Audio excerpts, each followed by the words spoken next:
I think with the changes they made, which obviously a lot of people probably haven't seen, it looked good. It genuinely looked chill. It looked chill, honestly. I know it sounds silly, but it looked so good. I mean, hindsight, yeah, it should have been like that. Yeah.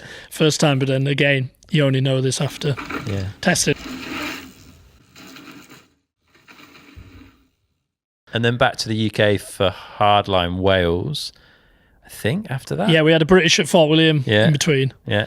And then, Hardline Wales, which was the big one for me. Yeah. Big event for me. That. An event where you've gone, you've got close in the past, you've knocked a few trees down there and had a rough time on occasion. Yeah, we've had ups and downs. And then there was that new canyon gap this year, which obviously some of the guys tested earlier in the week to differing levels of success. What were your thoughts on that? What was going through your head? Were you there then? Were you still at home? Like, what are you seeing? What are you feeling? Nah, Bernard was like, oh, do you want to come and test the canyon gap? And I was like, nah, I need to go to Fort William because I wanted to race that. And that was that really. I didn't, to be honest, I didn't know a lot about the canyon gap at the time. I'd seen the odd picture and that. But then anyway, obviously the testing went down and then the internet blew up. And obviously, I'm going to say it brought an end to the feature at the time.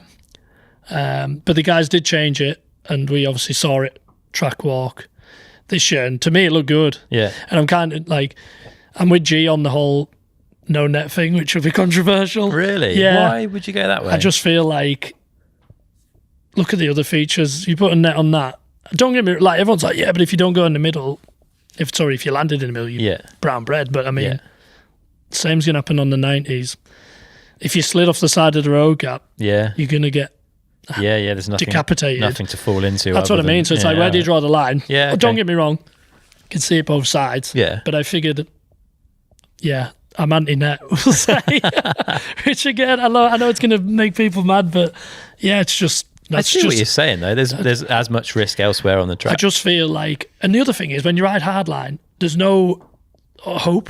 You don't ride that track thinking, I hope I make it or not. Yeah. Okay. Failure ain't an option. When you're going into summer, you are going with the intention of absolutely nailing it. And there's no 50-50.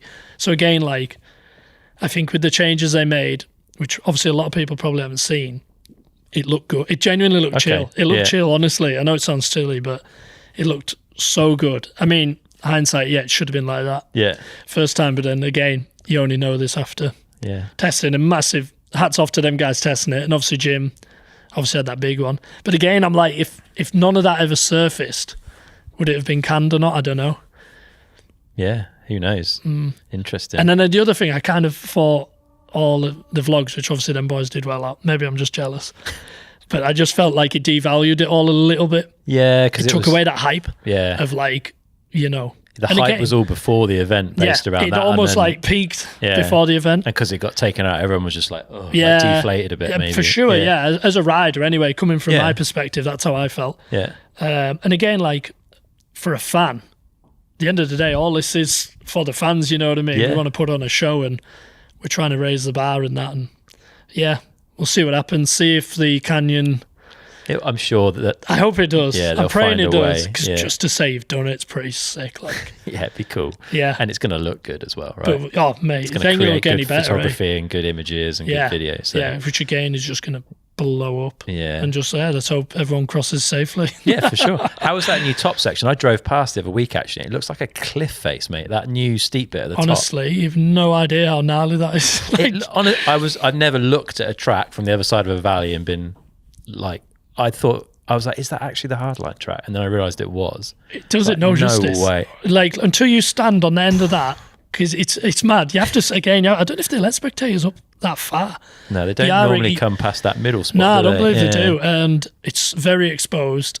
Again, high consequence. And I mean, it was mad. We went from skidding down it to almost launching off it. So like racing down it. Racing it. And don't get me wrong, I love the top because obviously it's very Lake District, there's a lot of bedrock. It's all slate. So I was a big fan of the changes. It was nice to see the changes. But again, like lower down from there, going into the canyon, the work the guys had done there looked amazing, which unfortunately we didn't get to ride, but fingers crossed in the future we do. Yeah, for sure. I spoke to Sven the other week and your name came up in relation to Hardline and he wanted to give you props for going harder than anyone else in that top section. And it came across on the broadcast, which often this sort of stuff you can't necessarily always see it when it's like filmed. You wanted that. No, I was like that. I think the whole going off the top of that crest into the bottom, I kind of knew I could do that, and I just waited for my race run. But at the same time, you've shown your cards, haven't you? Because everyone's watching you run.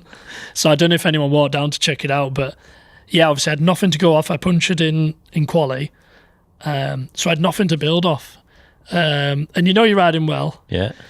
And I knew I could bring that intensity I needed to bring comfort. I was amped for it, yeah. Like to bring to the race, and I went as hard as I could. You look back and there's always little things, but everyone else has the same. Yeah. And obviously sat in the hot seat for ages, but when I realised I hadn't beat Ronan's quali time, I knew it wasn't going to stick. Okay. I knew them guys were going to go quicker, and obviously it was slightly drier again. And the other thing was I was guinea pig in the wind, which again didn't bother me. I was happy to go minus. We had a big delay, which again crap for the fans because it was hot. Yeah. It's blowing a hula, and they just stood up there waiting for us to come down. But anyway, the decision was made, and we waited for that wind window, which was still pretty wild. But once last 5 came down, it was almost still again, which is gonna help. Yeah. Even just mentally, if you're watching them windsocks. I'd studied the windsocks all week, so I knew what I could jump in confidently. Okay. At what dangle the sock had. Yeah. But at the same time, you're like, yeah, but it takes focus out of the run, right? Massively, you're like, massively. You're not checking them on your run. You're checking so at the start we're in a little teepee. Okay. We've got like 6 cameras all on windsocks. So you can see all the windsocks. So we can watch. But like you're on live feed, you're going at 3:05, whether you like it or not. Whether there's a hurricane on the 90, that's on you, I guess. And don't get me wrong, you can always. It takes as big a man to hit it as it does to.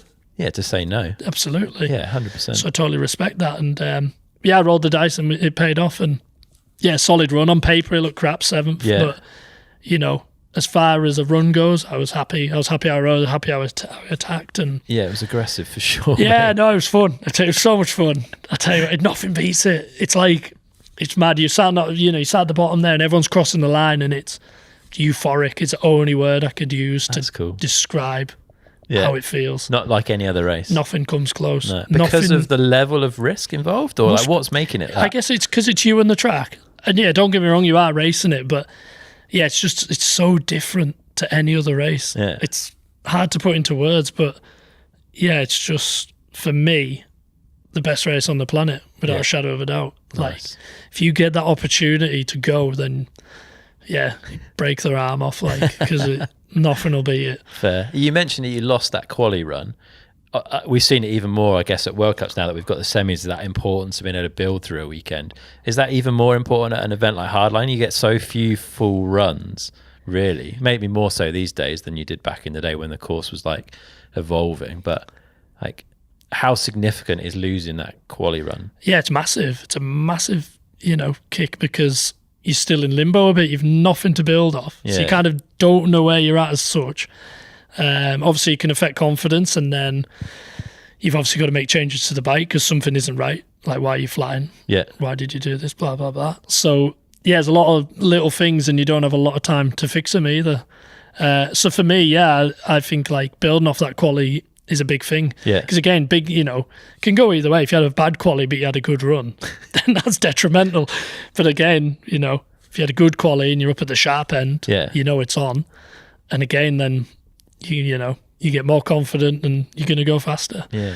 So, How much time do you think you could find if you'd have had a second go at that hardline that run that day? Like, do you have a feel for how much time was on the cards for you? Yeah, I think that just comes with experience. You kind of know what costume, what not. And again, you watch back and like Ronan, for example, will be like, right, he pushed on harder than me through there. Yeah. So that's possible. Because everyone's on the same tyres and suspension and everything, pretty much. Everyone's on good stuff. Yeah. Most of us are anyway. There's a few boys on bad stuff.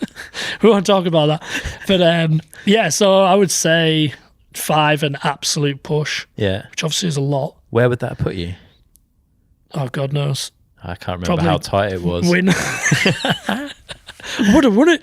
Nah, I'm going to say 3 to 5 seconds. Where that would put me, I don't know. Yeah. I'd say at least 3 though. Yeah. Do you think you still got it in you to win that? 100%. Yeah. I wouldn't go otherwise. Okay. Yeah. You're still at that point where Yeah. you're like, I can do this. Yeah, for sure. And, feel like I wouldn't say wasted opportunities, but didn't capitalise on them. Yeah. So, yeah, I think it's something I do want to win, and I will keep trying to win as long as they keep asking me to go. Yeah. Would it take the edge off for you to be at something like that, knowing you couldn't win or not being there trying to win? No, I don't think so. No. Because you're a racer at the end of the day. Doesn't matter what the race is, whether it's a cross race, a hard line, down a race, whatever. Like, yeah, you are you're in it to win it, aren't you? You are gunning for it. Like, yeah, fair play. As soon as you're not gunning for it, what's the point? Yeah, just don't bother. Pretty much. True.